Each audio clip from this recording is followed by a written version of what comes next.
Hello, everybody. Welcome to the stream. Oh, See the chat. welcome. The chat's going off a little bit. How's everybody doing? Welcome, welcome. Today you're stuck with me, Stephanie, and Romain. How are you two doing? Oh, I'm fine. I'm happy Great. that we could announce the big news today, but we'll get into that in a moment. Yes, definitely. Romain, you're doing okay? Yeah, it's great. I was about to say exactly the same. It was good to be able to announce the delay. Actually, was like 3 days ago. It was the 22nd, so a month before the official date that we're supposed to be releasing, and I got so many messages from friends all over the world asking me, when was the game coming out, if they could have keys and everything. So it was real hard for me to not to be able to tell them, that we were delaying the game. Yes, definitely. Everybody in chat, if you didn't hear the news, we have delayed Humankind until August 17th. The initial release date was April 22nd. So we wanted to hop on here, just chat a little bit about our decision. Stephanie, I know you'll talk a little bit about some of the feedback we got, and Romain as well, but we do have a blog post up over on Games Together, so you can go check that out as well. We just want to let you guys know that near the end of this chat, this will probably go, I don't know, maybe half an hour, 45 minutes. But at the end of this little chat, we'll have a Q&A bit. So if you have any questions, feel free to toss them in the chat. We'll try and get to them, get to as many as we can. But yeah, for now, Romain, thank you for hopping on. I know you were eager to chat with the community a little bit after this announcement, so it's good to have you. Yeah. Thanks a lot, Rogan, for having me. It's okay. We took the decision like a bit before, a few weeks ago, and so obviously it takes a bit of time to warn everyone that you're going to be late. It's basically it's the chance that we have by having these open devs and having everyone in the community giving us some really dedicated feedback on what we are doing. So one of the consequences, like, you have to be ready to postpone the game.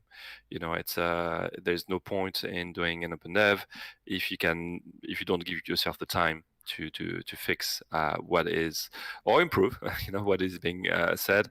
We've been extremely happy to see how positive everyone was about the game, and yet constructive with how to improve it as well. So what you will see in the game from next time you play. So next time you play, so about the next time, when is the next open dev could be a question that many of you may have.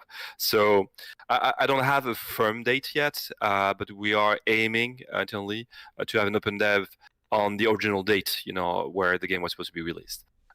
So it would be, so the April 22nd.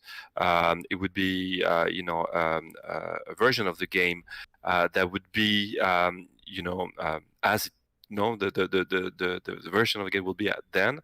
So not everything that we wanted to improve from Christmas will be improved yet, but you will see some improvements, and I do hope that you'll have more open devs coming after that. So it's good for us to be able to have these, focus moments, to get your feedback instead of having that delayed, or spread, across a longer time. Also, we can focus at certain things at a time. Our goal for the next open dev is to look at the same time period, but with all the improvements, so we can really check together if everything works better, if things are better understood.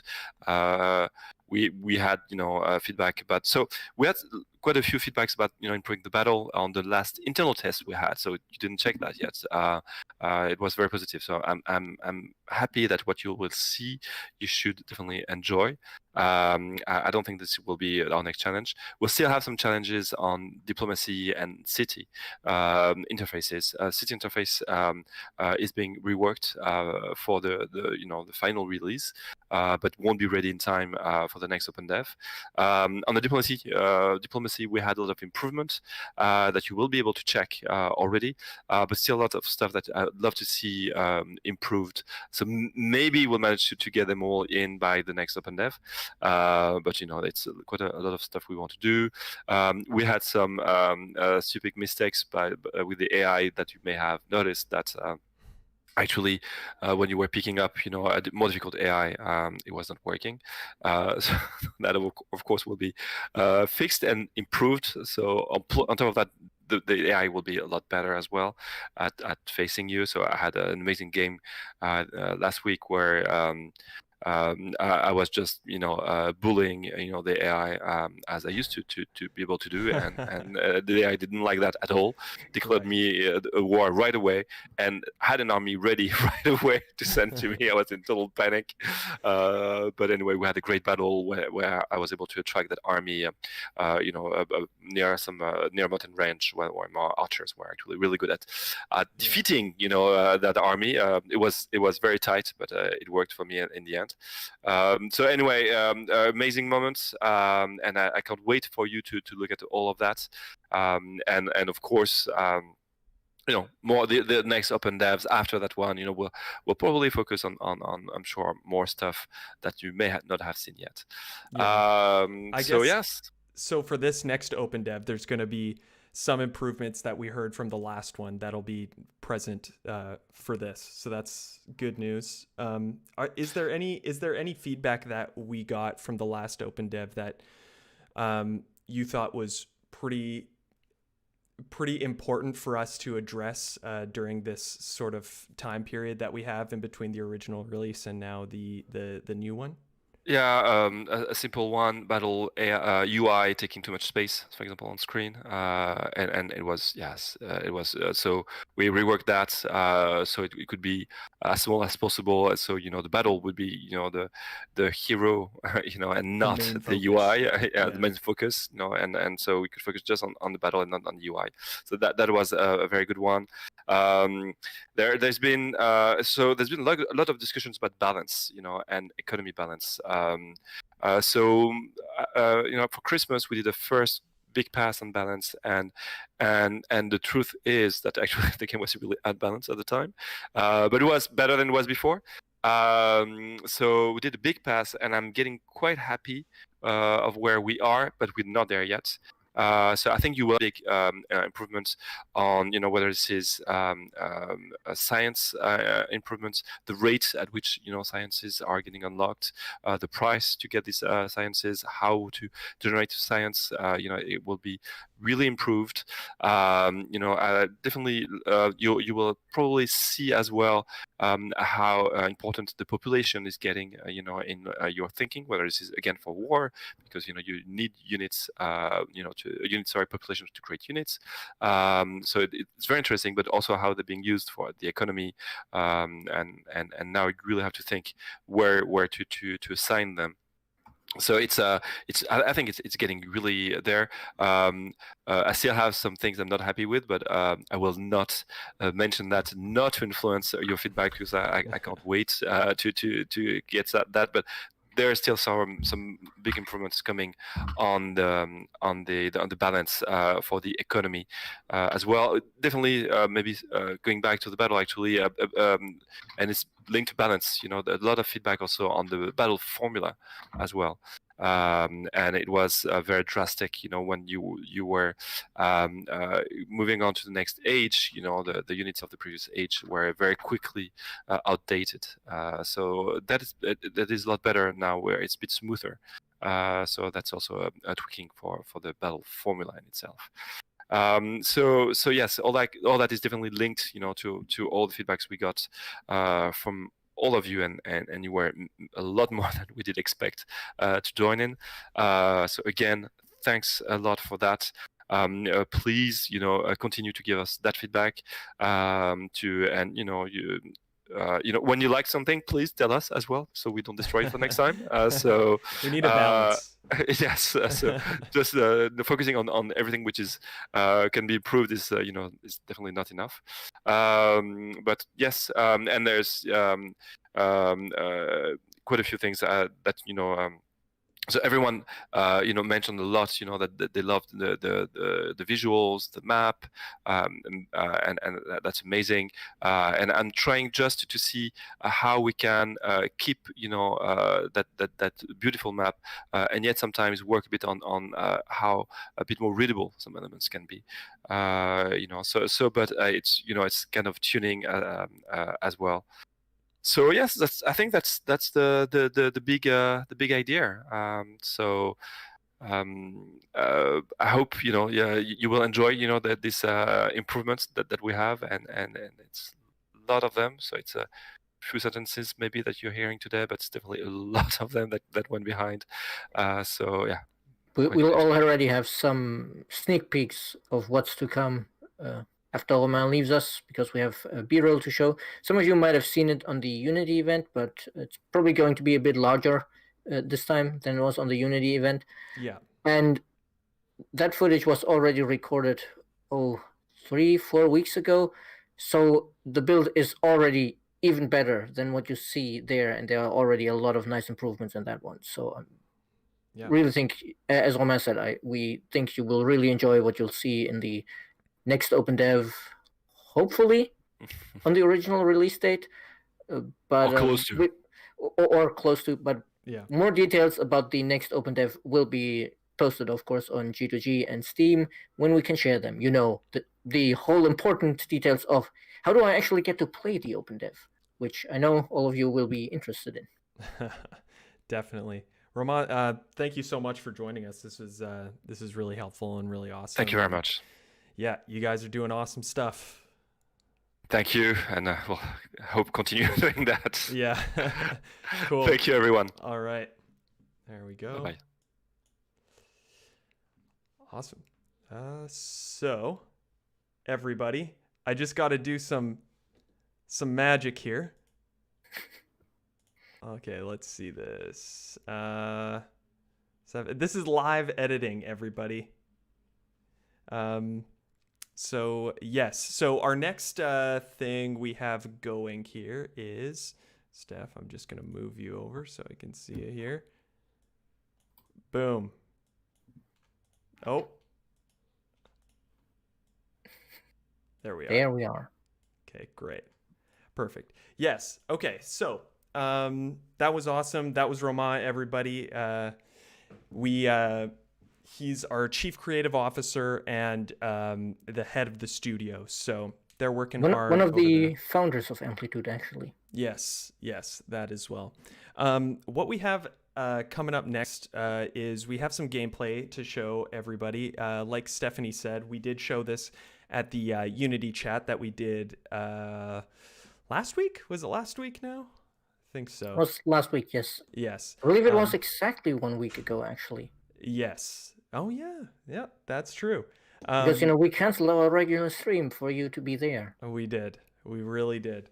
So we'll play that right now. I'll go to it. And we just want to kind of chat about this in the context of some of the changes that we're making in the time in between, like the old release date and the new one. So I'll move on to that. Again, I have to do a little bit of live editing here as well, because in the meantime, I can already say, as Romain said, we got a lot of feedback, and as the blog post said, a lot of the feedback was very positive, saying like, this game's already really fun, and I like the new take on battles, or I like the new take on diplomacy, or I like the city building. But there was a lot of feedback about the interface and the balancing, and there were a lot of good suggestions. And maybe we could have said, we addressed the balancing issues and we fixed some of the interface, and then we can release in April, and then it's good. We don't want it to be just good. We want to be great. And there were many suggestions that, would elevate the game even further. So that's why we decided, we need more time to really work on these improvements, especially the interface improvements take quite some time in the whole COVID situation we're in, because, it's difficult to have meetings. And we're constantly testing the balancing with our VIPs, and yeah, one of the biggest feedbacks we got from the open dev was, of course, about the balancing and the pacing. On the one hand, the pacing in the sense that many people said, "Oh, everything's happening way too quickly. It's supposed to be 150 turns for 4 eras, and I'm done by turn 60 or something like that," which, of course, a little bit faster than normal was maybe intended for the Lucy Open Dev because of the turn limit, but it was way quicker than intended. So we are working to scale back how quickly the resources grow, and we're changing some of the interactions between the districts and stuff like that. And one important interaction we've changed, which you could already catch a brief glimpse of here in this footage, is that many emblematic quarters will now be limited how many times you can build them. Probably one per territory, so that we don't get into these crazy situations where you just want to always build the emblematic quarter because it stacks in a crazy way, and instead making them one per territory will allow us to make them more powerful and more interesting without them immediately competing with the normal quarters. Like, if you have an emblematic quarter that creates money and market quarter, and the emblematic quarter is just better, and you can build that as many times as you want, why would you ever build the market quarter? Which is why we want to have this cap to make them feel special in your city, because it's this really powerful place that you build, but it's not everywhere. And as we can make them more powerful, that should hopefully also make the different cultures feel more different, because you have the cool emblematic quarters on each culture. And another big feedback we got was for the population growth, which we tried a new system in the Lucy Open Dev, which was based fairly closely on a realistic idea of population growth. I'd say where the more people you add, the faster it would grow, because population growth is percentile, is a steady growth, but it would then slow down as you run out of space, because when there's no space, people don't want to have families. But that was too much of a simulation.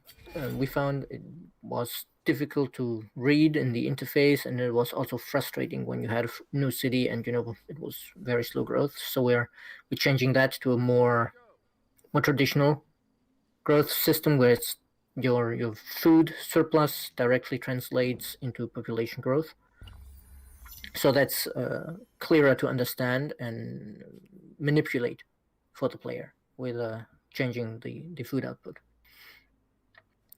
And then one of the big things we heard about, still on the note of economy and city management, was very often the request for being able to detach territories, and also being able to more clearly tell which territories are which. So we will have names attached to the different outposts that you can see, and I think we are already past that in the footage. And you can also detach it in the city. Do you want me to go back? Do you remember where it was? Yeah, it's at 2 minutes and 27 roughly. Oh wow, nailed it. I did the take notes, and you can see here that the outpost here has a name, and we can detach it. And you can also see on the outpost information about how much faith does this territory generate, how many trade routes are going through here, which is important information if you trade a lot, and an enemy army is moving around and might be trying to burn down the city center there. So you have a lot more information right there. Right, where was I? The city building, and you've also seen some of the tweaks to the interface already with the preview of the films, but the interface improvements are difficult to talk about for me. It's easier for you to just take them in here in the footage, and then of course when the open dev happens, hopefully around the end of next month, then you will get to experience them. But speaking of the interface, that's also a big improvement area where we're addressing a lot of the messages that players got in game. They felt that they didn't provide enough contextual information, like when a different culture advanced to a new era and picked a new culture, for example, or when you gained an era star, it would just say, oh, another culture has reached a new era and picked a culture, or oh, you've unlocked an era star and wouldn't tell you which one. And now we've set up the messages so they're dynamic, contextual, so it will tell you, oh, you just gained an agrarian era star, or hey, the Nubians have just become the Greeks, or something like that. I don't remember the specific phrasing, but you get the important details of the information of the event right there in the notification, and you don't need to go look for it, which is very important. And also, as you are gaining era stars, you will see that later here in the footage, you will see your progress for the different era stars be shown on screen somewhere on the left, to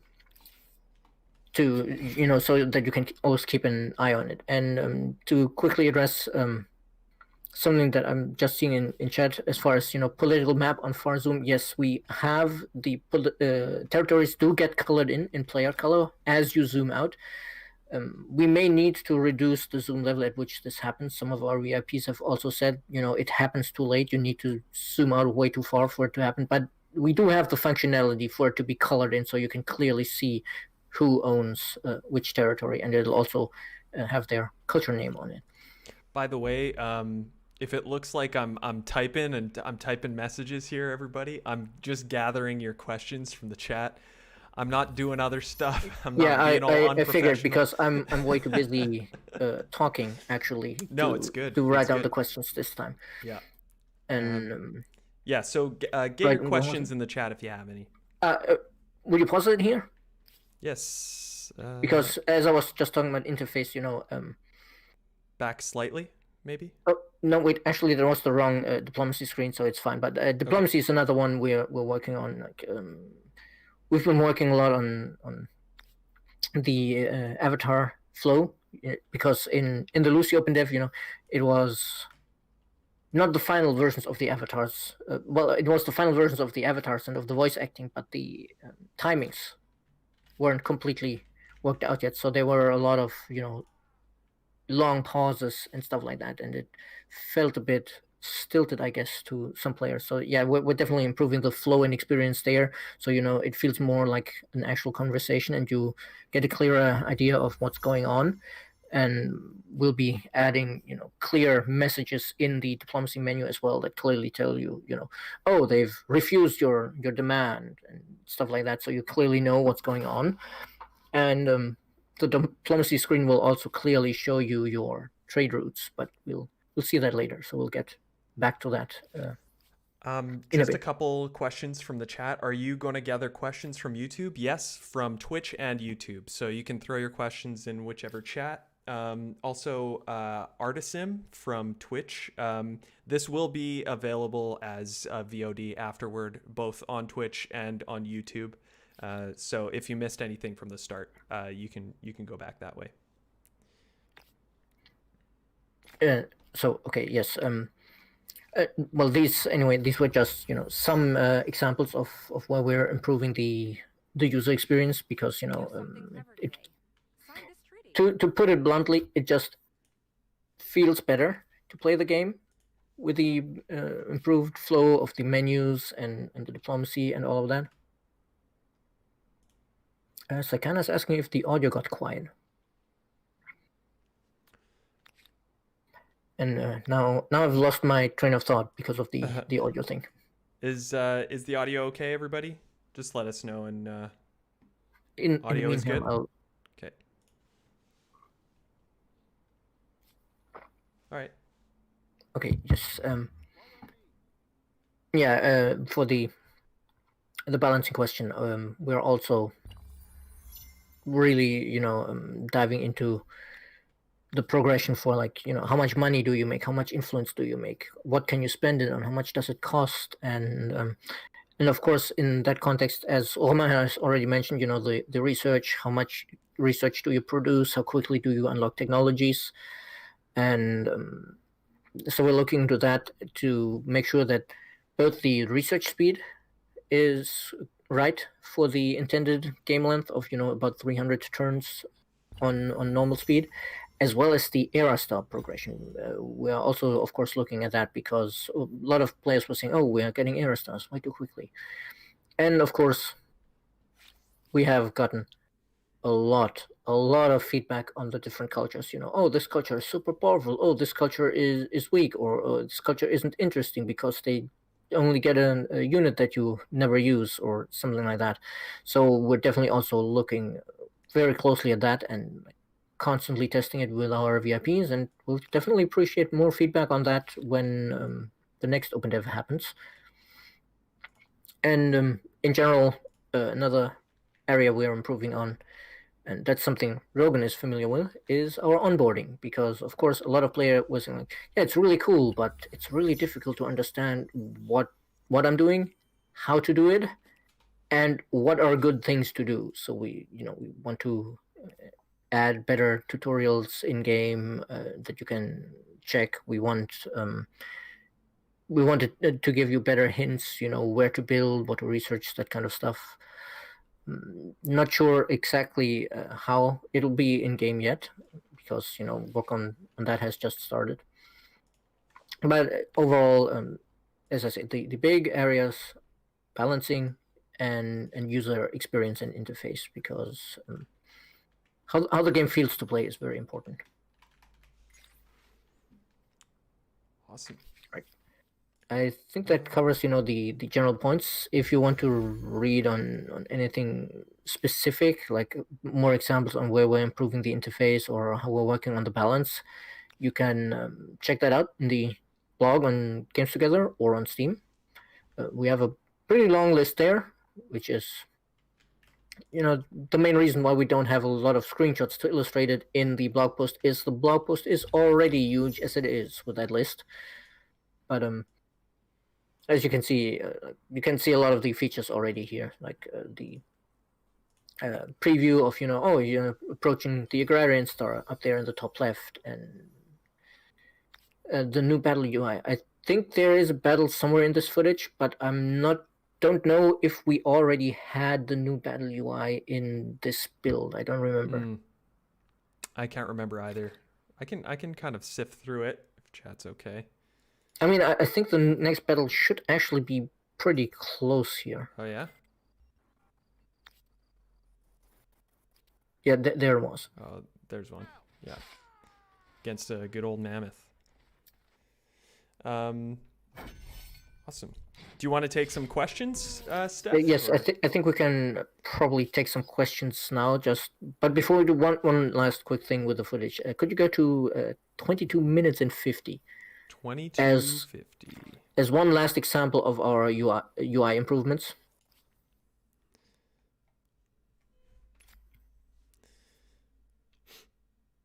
Because a lot of players were saying, "Oh, it's very difficult to see what we're trading." So now, as you can see here, after they buy the resource, I believe they're buying the resource here, if I recall the footage correctly. I think so. You can see, you get a preview of where the trade route will be, and then if you've bought it, that dotted line will become solid. And you also briefly saw probably at the top, the toggle. You can also switch it so you can see what the others are buying from you. So it's a lot easier to see where all your trade routes are moving, and where you might need to protect. Awesome. So a couple of the questions at the start. Sorry, I didn't take your names down, but just shout out in the chat if this was your question, and I don't know, we'll give you a woohoo. Where did the administrators go? somebody asked. The administrators are. We've looked at this because one of the feedbacks we got was like, oh, it's way too easy to have way too many cities and way too many armies.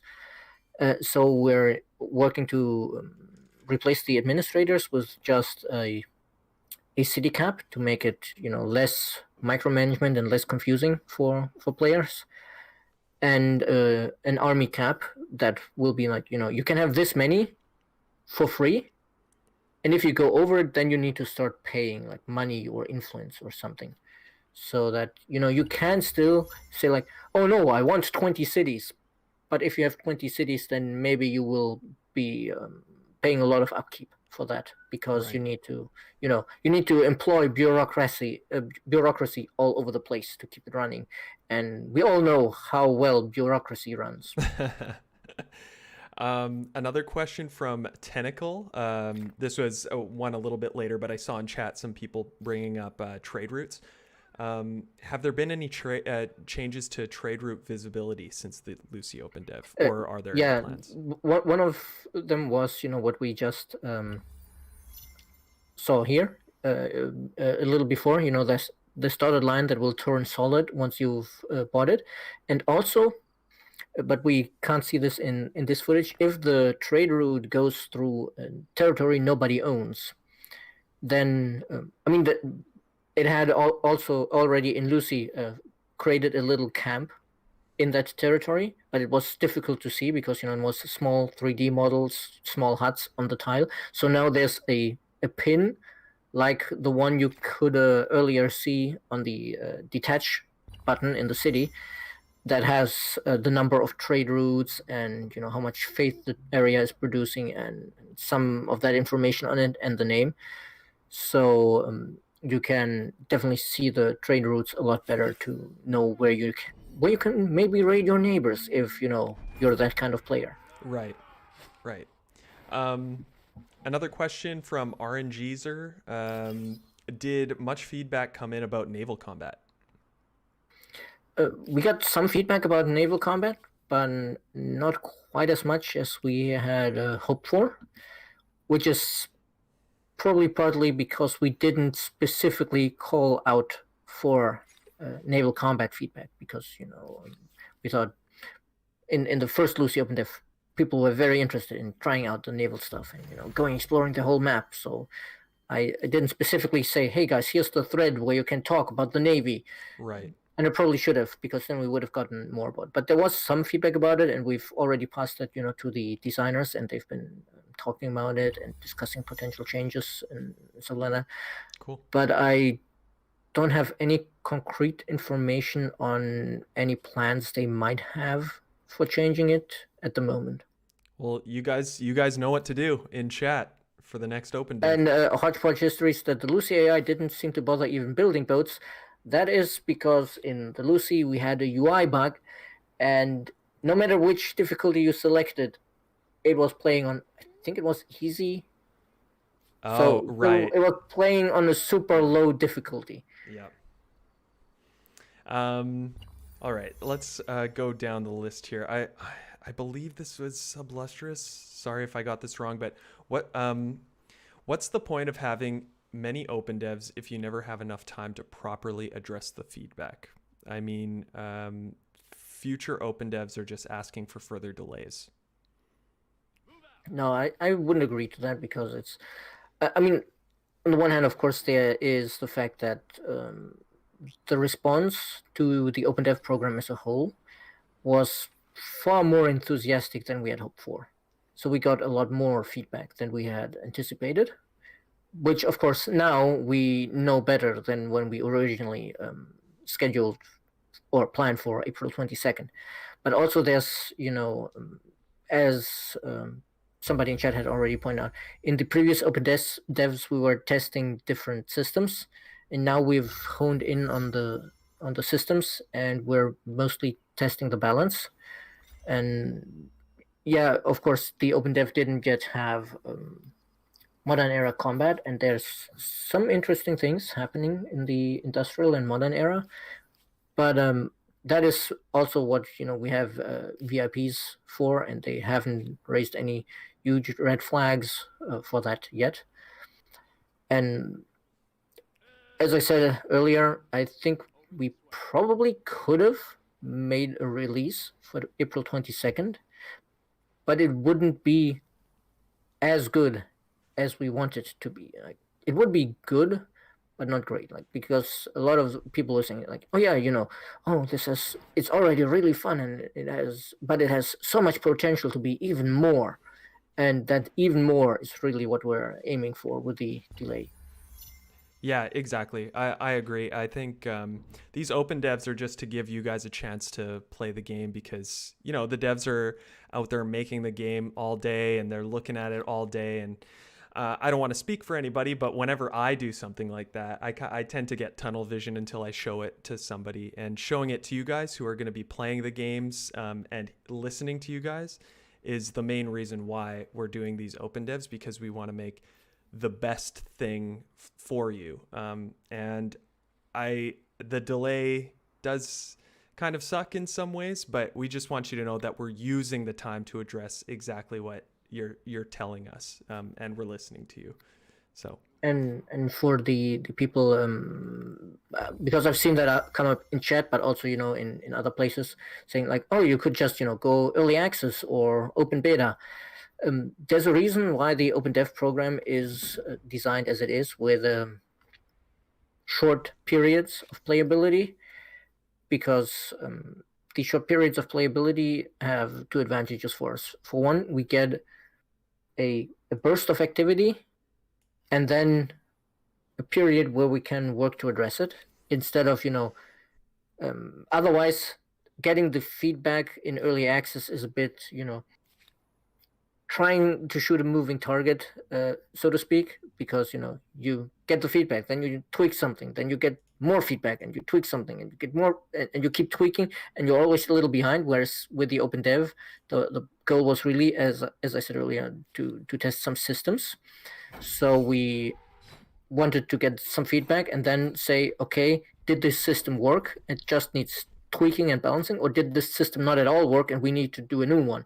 Which in the traditional early access model, it's very tempting to just, say, oh no, if we tweak this, if we tweak that, if we tweak this, and keep tweaking, and then eventually you realize, no, we can't tweak this, and then only start working on the new one.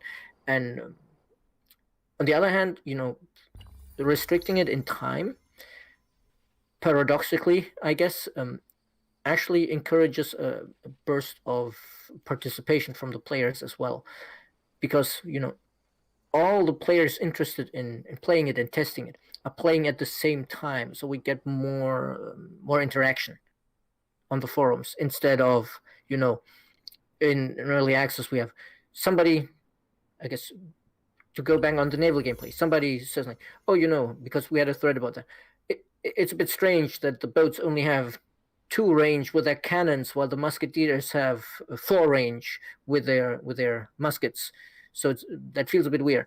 And then, in open dev, we immediately have other people answering, yeah, yes, I agree, and hey, maybe they could do this, maybe they could do that. Whereas in the traditional early access, as the people who play are stretched out over a bigger period of time, it's more like the person makes that thread, and then we have that thread, and we're like, okay, yes, making note of that. And then a month later, somebody else replies, hey, yeah, I agree, maybe they could do this. And then another month later, somebody else replies. So it's very good for us to condense that feedback into a quick burst where we have interactions and discussions, than dragging it out over like a year. Right. Yeah, I had a couple questions about that, so that's good. Here, from Ionic Naga, will there be steps for food growth similar to what we had before, just more granular, or is it a smoothly sliding scale like the other Endless games? Well, it's not like the other Endless games, because in the other Endless games, it's a bar you fill, and then you get the new pop. Like you fill it directly with the surplus food. Like, oh, you need 300 food. I have 50 food, so it takes 6 turns.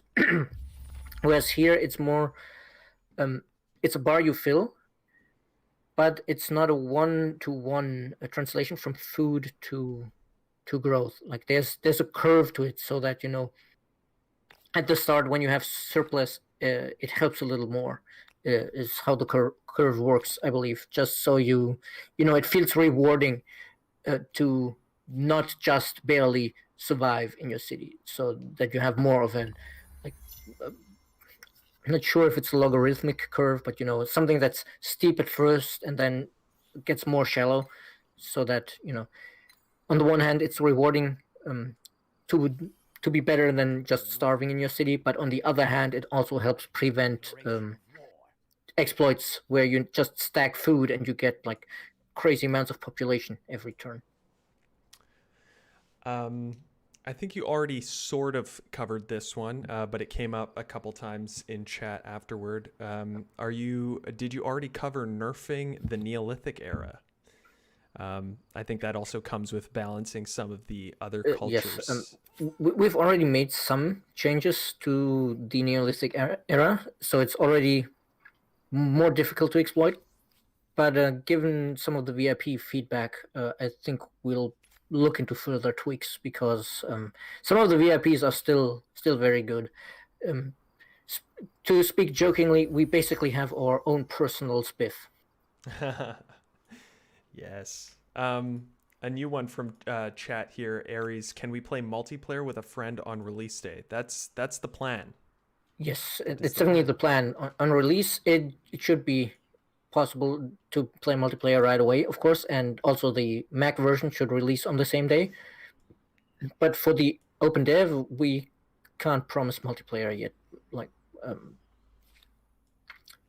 we've been working on it, but we can't promise that all of the multiplayer functionality is present when we haven't fully released the game. So don't count on that.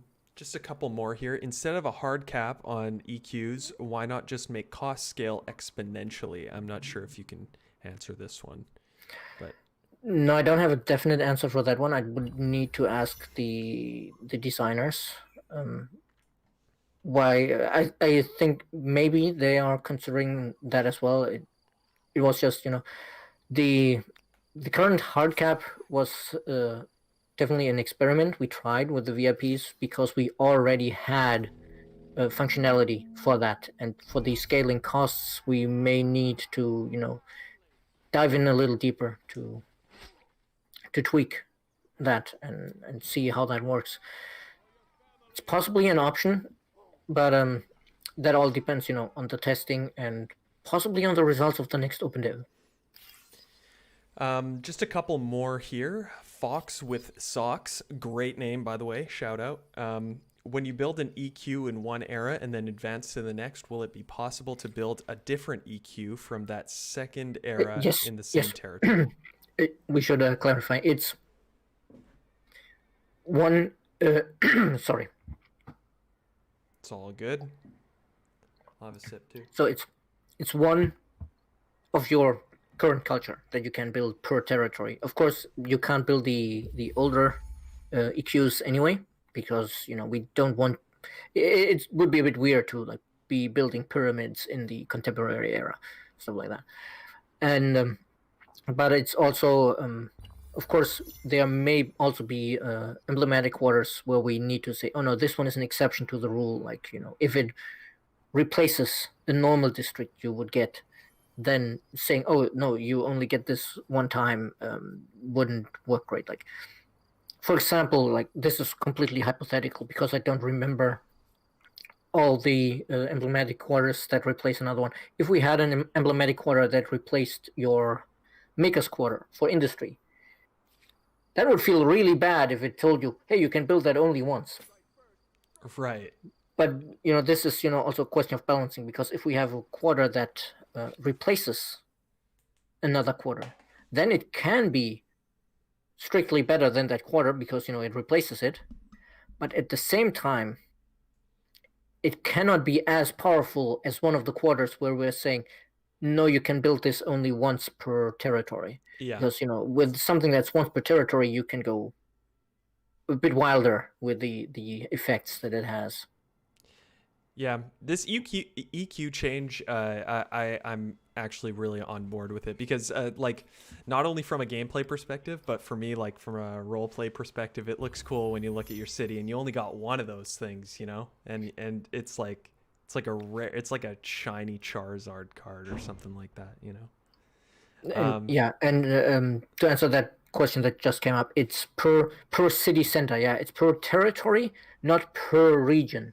So if you put attach an outpost to a city, then that city can have one emblematic quarter in its original region and one in the new region. And yeah, I definitely like the change in that it makes it, as you say, it makes the quarters feel more special. Mm-hmm. But I am on the fence over the whole. Oh, do we just use the hard cap, or do we actually try with like the exponential cost or something? Right. But I do agree that it should. They should feel special because you know they're the big thing for your culture, so they should be special and powerful, and not. I just build 50 of these, and then you know, it starts. The luster starts to wear off. This one's a quick one. Any news about the modding program? No new news. We're still going forward with it. Pretty much with what we talked about. I think it was on the Amplified, right? That's when we first brought up. Yes, and Amplified. Yes. So we're still looking for modders. We've had a couple reach out to us, which is pretty cool. So we're moving forward with that. So yeah, modding is going to be a cool thing for. It's of course, you know, as you can probably understand. We were a bit on the fence about, you know, inviting people when we knew we would have to delay, but we didn't have like a new date we could tell yet. So we're probably going to start moving forward with the modding program relatively soon. Now that you know it's we've finally had the opportunity to announce a specific date for the release we're planning now. Yes, definitely. All right, everybody. So we know we got so many questions in this chat. So I don't know, maybe we can possibly, Steph, do like a follow-up blog or something like that. Maybe gather some questions that we got from here and maybe try and answer them. If you can send me the questions, I can definitely take a look and see if it's worth doing like a follow-up blog, or if it's not enough questions, or maybe they're too specific for like an actual blog that goes out to everybody. Can maybe put them in a thread on G2G where people can read the answers and stuff like that.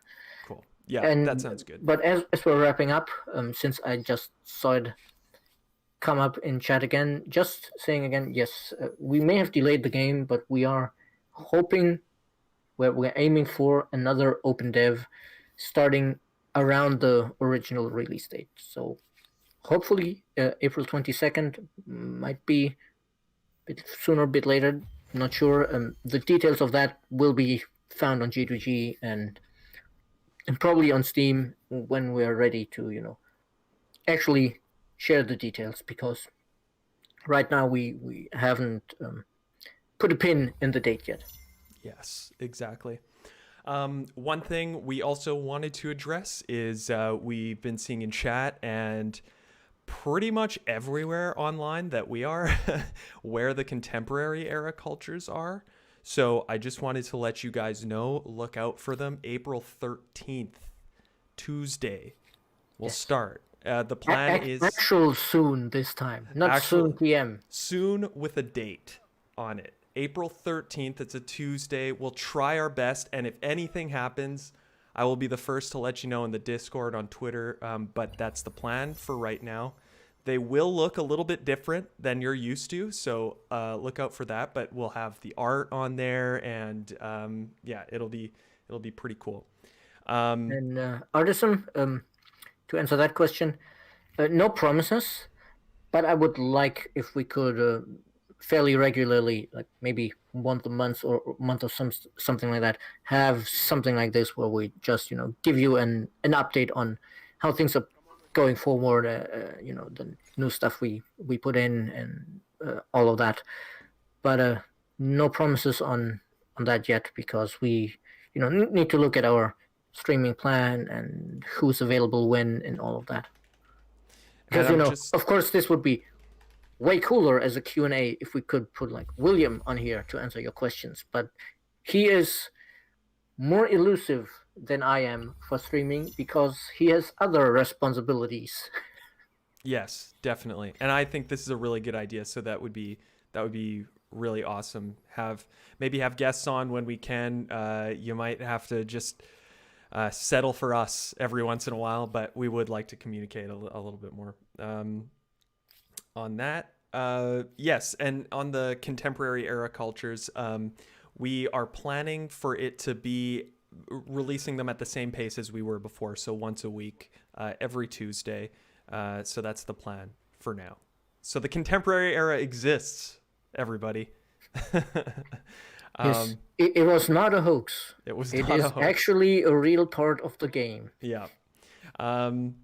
Awesome. So I think that's pretty much it. Before we go, I just wanted to shout out that we'll be on the Future Games show tonight or the afternoon or wherever you are. You can check our Twitter for the exact time. And I think it's about 4-ish hours from now, 4 and a bit. But yeah, you can take a look at our Twitter for the exact times for that.